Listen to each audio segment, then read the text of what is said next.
All right, folks, welcome back to the channel. We have the third of the big three reporting earnings, Q2 2025. Let's discuss what we know from the quarter for T-Mobile. It looks to be pretty positive. It does look like the stock is popping on the news, so I would say that the market approves of what they see from T-Mobile. I think as we speak right now, after market close, T-Mobile is up 4%. All right, so let's take a look at some of these numbers. All right, we're obviously going to do a podcast tonight. We'll get to more of the details and analysis, but these are just the actual factuals from the quarter. So Q2 2025, according to T-Mobile, you guys know how it goes, record quarter, outsized customer financial growth. And they're going to go ahead and increase full year guidance in customer additions and the financial metrics. Sound familiar? That's what they do. They beat, they raise, and the market loves it. 4% pop after market close. All right, so we have 1.7 million postpaid net adds for the quarter, 830 postpaid phone net adds. That is a beat by a mile. I do not think they were expecting that much. I'm not sure what the estimates were, but I doubt it was that high. I really do.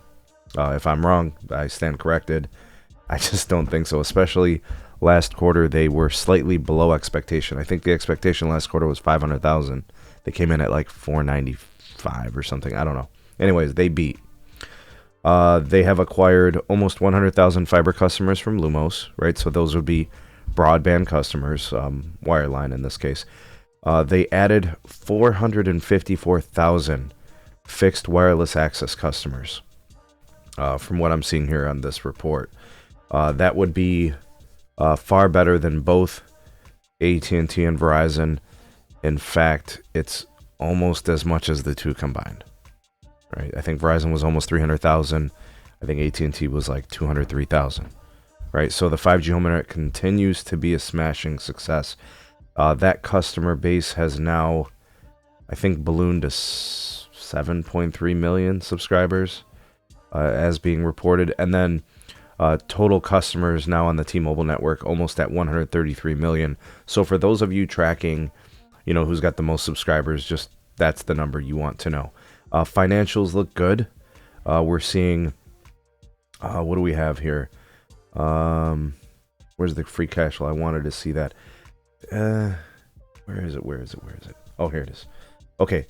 Free cash flows at $4.6 billion.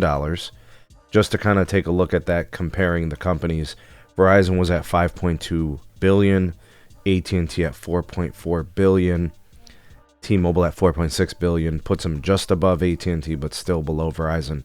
So in order, it's Verizon, T-Mobile, and then AT&T. They are doing stock repurchases. They are paying dividends. I'm telling you guys, investors are going to be very happy about this. I'm sure the tax reform is going to help them. That'll help them do a lot of those corporate actions. I don't think they're raising CapEx, so don't expect it to go back into the business. I do have to look at some other stuff. I have to look at things like churn rate. I have to look at things like prepaid. And I'm gonna do, obviously the live stream tonight, and we'll look at that, and we'll see what that looks like. Some of those numbers. I think postpaid phone churn for T-Mobile. Wow. Okay. It is tied with Verizon. They came in at 0.90. Looking through the report right now. So that's an increase for T-Mobile year over year. But it puts them right there with Verizon at 0.90. I think AT&T came in at 0.87. So, wow. This is, that's pretty wild. I don't know if I've ever seen a tie. Right? That's pretty damn crazy. All right, so we got growth and accelerations in the home broadband. We've got growth and accelerations in postpaid phone net adds. We've got second in the industry, tied for second in the industry in churn rate. And we've got second best in terms of like revenues and free cash flows.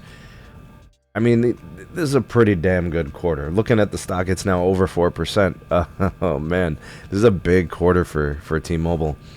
Unfortunately, at this moment in time, between T-Mobile and AT&T, Verizon's kind of on the outside looking in, with the exception of Verizon's obvious financial strength. The other two are still showing financial strength, but they're also growing their businesses. Oh man, this is a tough one. What do you guys think of those numbers from T-Mobile, and what do you think about the quarter as a whole and their place within the industry? This is pretty strong quarter. I'm gonna go ahead and listen to the call. I'm gonna listen to the statements from leadership, and also listen to the Q&A session for you guys, so you don't have to. But yeah, we got the live stream tonight. We're gonna do the pod. We'll probably have a couple more follow-up videos to go with these earnings. But go ahead and drop me some comments. Let me know what you guys think of these numbers. Like, share, subscribe. Check out some more of our content. We'll see you guys soon on the next one.